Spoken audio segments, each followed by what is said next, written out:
예수님은 예루살렘에 올라가면서 이제 죽을 것이다.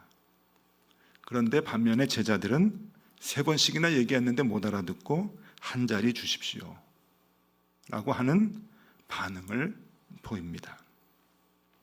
그런데 마가가 지금 얘기하려고 하는 것은 그런 못난 반응을 하는 제자에 비해서 행보가 다른 한 사람이 있었어요. 마리아. 그 마리아가 예수님의 장례를 지금 준비하는 거예요. 뭡니까? 예수님의 말을 귀담아 듣고 믿는 거예요. 갑자기 엉뚱하게 뚱딴지같이 옥합을 깨뜨려가지고 장례 준비하고, 그게 아니에요. 옥합을 깨뜨렸는데 예수님께서 이 행위는 장례를 준비하는 것이다 라고 의미를 부여해 주신 것이 아니란 말이에요. 지금 갈릴리에서부터 이 여인은 함께 따라왔어요. 그래서 제자들하고 지금 같이 다니는 거죠. 아마 무슨 역할을 했는지는 잘 모르겠지만 함께 이렇게 몰려다니고 예수님하고 제자들하고 몰려다니면은 여인들도 지금 같이 왔거든요. 마가복음 15장 16장에 보면은 이 여인이 3명이 갈릴리서부터 이제 같이 오는데, 이 여인들이 아마 먹는 것, 그리고 그들이 활동할 수 있도록, 예수님과 제자들이 활동할 수 있도록 많은 것들을 뒷받침해 줬을 거예요. 아마 먹는 게 제일 많이 이제 신경을 썼겠죠. 그런 일들을 하면서 지금 같이 동행을 하고 있었기 때문에 예수님이 제자들에게 하는 모든 얘기를 함께 다 들었던 거예요. 이 마리아가 그 얘기를 듣고, 마리아는 예수님이 돌아가시겠다라고 하는 그 얘기를 듣고 예수님의 장례를 준비하고 있는 거죠. 예수님의 말씀을 믿고 그 말씀에 대한 반응을 정확하게 해주고 있는 거예요. 그래서 마가는 이 마리아와 제자들을 지금 비교를 합니다. 이게 중요한 거죠.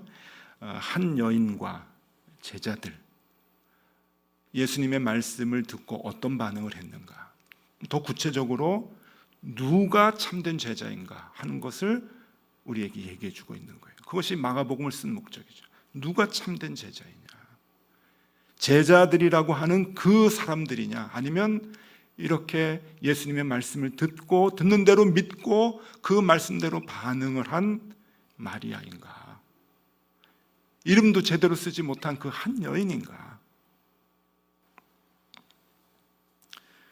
특히 가룟 유다는 최악이죠. 최악. 옛날에 어느 농사를 짓는 농촌에 교회가 있었는데 비가 너무 안 와가지고 교인들이 이렇게 하면 오늘 한 해 농사 다 망친다고 걱정을 하면서 목사님이 하나님께 기도하자, 그래서 기도회를 하게 됐대요. 이번 주일까지 비가 안 오면은 농사 다 망치니까 우리 정말 간절히 기도하자고. 그래서 월요일부터 화요일, 수요일, 목요일 매일 저녁에 모여가지고 교인들이 기도를 한 거예요. 근데 비가 안 와요. 자꾸 주말로 넘어가는데 비가 안 와요. 금요일 날 모이고 토요일 날은 와야 되는데 안 오고. 그래서 더 간절히 기도한 거예요. 주일 넘어가면 이제는 힘이 듭니다. 다 들어가가지고 농사 망칩니다. 주일 아침이 됐는데 해가 뜨네요. 근데 교인들이 와가지고 예배드리러 다 모이는데, 한 주일 동안 열심히 기도하고 다 모이는데 어떤 한 애가 우산을 들고 왔대요. 어른들은 다 그냥 오는데 맑으니까 한 애가 우산을 가지고 와요. 목사님이 놀래서 오히려 너 왜 우산을 들고 오냐, 기도했잖아요. 지금 그 얘기예요. 예수님은 다 얘기했는데, 다 말씀하셨는데, 아이고 우리 예루살렘 들어가면은 높은 자리에 앉아야지, 예수님 때문에 좀 권세를 좀 누려야지, 그 생각을 하고 있을 때 마리아는 예수님이 십자가에 못 박혀 돌아가시고 고난 받으시는 것을 귀담아 듣고 장례를 준비하는 거예요. 아마 구체적으로 귀담아 들었을 것 같아요. 어떻게 한다는 얘기를 10장에 다 얘기하셨잖아요. 그러니까 내가 장례를 치를 만한 여유가 없겠구나 하는 것까지도 예상을 했던 것 같아요. 그러니까 미리 장례를 준비하는 거겠죠. 마리아는 지금 예수님의 사역에 동참하는 거예요. 예수님이 십자가를 지시는 그 어려운 길에 제자들에게 얘기했잖아요. 너희가 나와 한시도 동행할 수 없더냐. 제자들은 동행하지 못했지만 마리아는 지금 동행하는 거잖아요. 예수님 십자가 지시는 것을 동행하는 거예요. 동행. 거기에 우리의 초점을 갖고 이 본문을 봐야 되는 거예요. 누가 참된 제자인가? 누가 말씀에 반응하고 있는가? 제발 이 말씀을 보고 옥합 300데나리온이라고 하는 관심은 갖지 마세요. 우리는 너무 돈에 대한 관심을 많이 가지니까 이 본문을 보면서도 300데나리온의 나드향 한 옥합을 깨뜨린 것에 관심을 많이 갖는다면, 오, 그런 걸 어떻게 깨뜨려? 그런 걸 어떻게 깨뜨려? 그 값어치를 어떻게 깨뜨려? 우리도 가룟 유다하고 똑같잖아요. 말씀을 보면서 이런 것들을 예수님께 드린 이 여인이 복받지라고 하는 그 관점의 생각과 옥합을 깨뜨린 거, 그거 어려운 사람 도와줘야지 하고 야단을 쳤던 가룟 유다의 생각하고 같은 거예요. 관심이 물질에 있는 거죠, 그거는. 근데 이 말씀을 보면은 그것에 관심을 가져서는 안 돼요. 그게 중요한 것이 아니라 어떻게 한 여인이 말씀에 대한 반응을 했느냐, 그 말씀을 기억하고 반응을 하고 예수 그리스도의 십자가의 그 사역, 어려운 그 사역에 동행하고 있느냐. 동행이잖아요. 외롭지 아니하도록.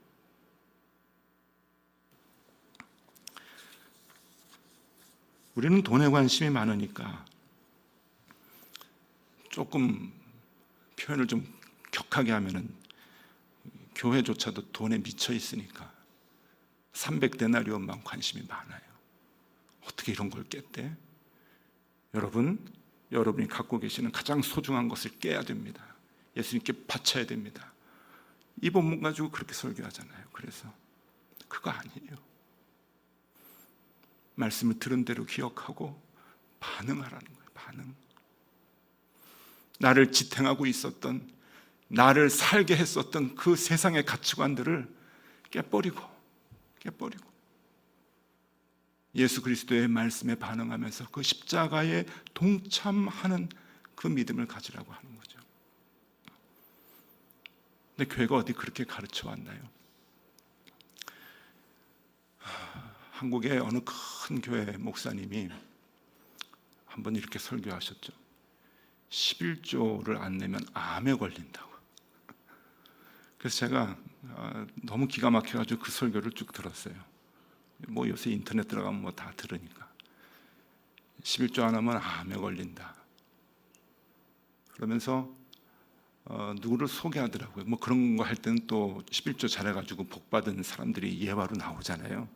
어떤 교수가 있었는데 어떤 귀한 그 딸이 있었는데 어려서부터 11조를 꼬박꼬박 차렸대요. 그래가지고 재벌집의 며느리가 됐다고. 그걸 또 소개하더라고요.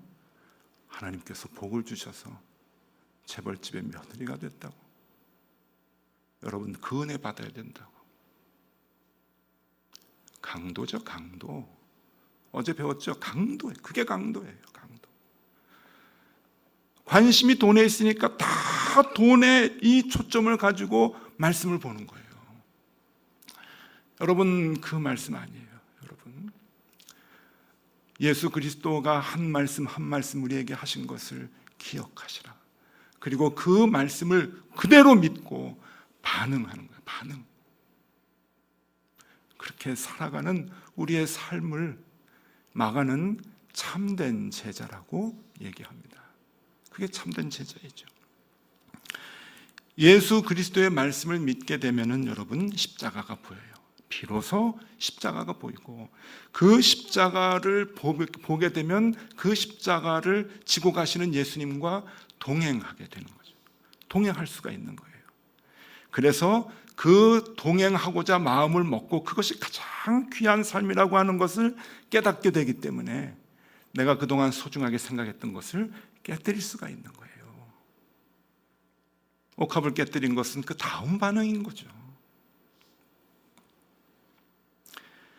자, 정리를 해보면 제자들, 좋은 자리 달라고 쌈박질한 사람들, 그 중에 가룟 유다, 예수님을 팔아서 돈 버는 사람, 오늘 예수님 팔복리 한다 그랬잖아요. 결국 은 30에 대제사장으로부터 받아가지고 예수님을 팔아먹어요. 거기에 비해서 마리아가 누구냐? 예수님의 십자가를 같이 지려고 한 사람.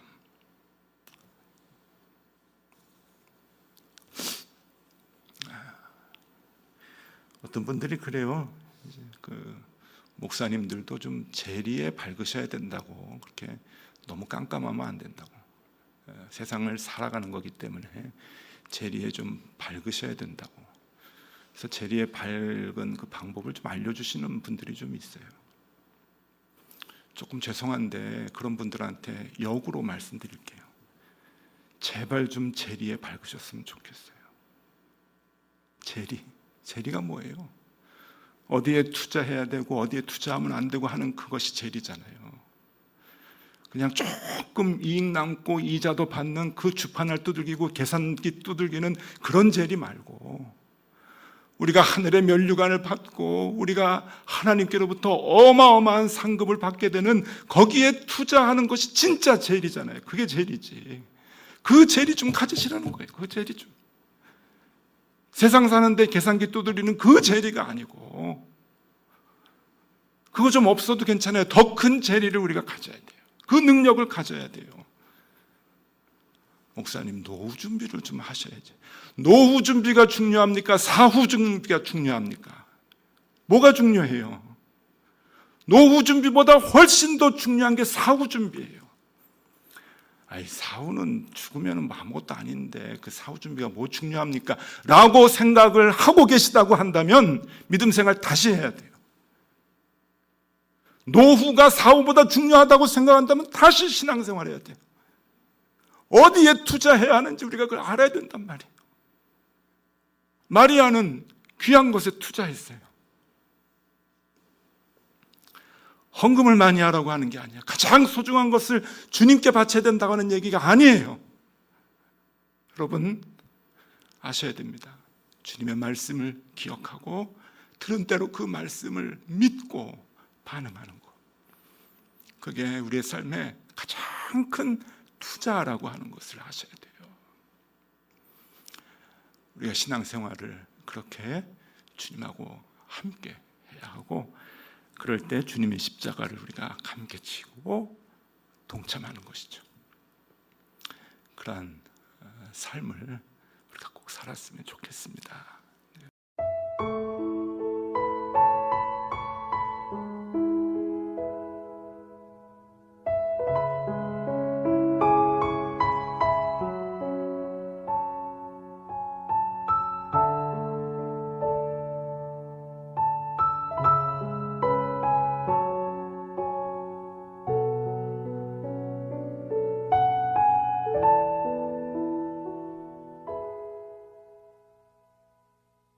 주 발 앞에 무릎 꿇고 그 사랑에 난 기내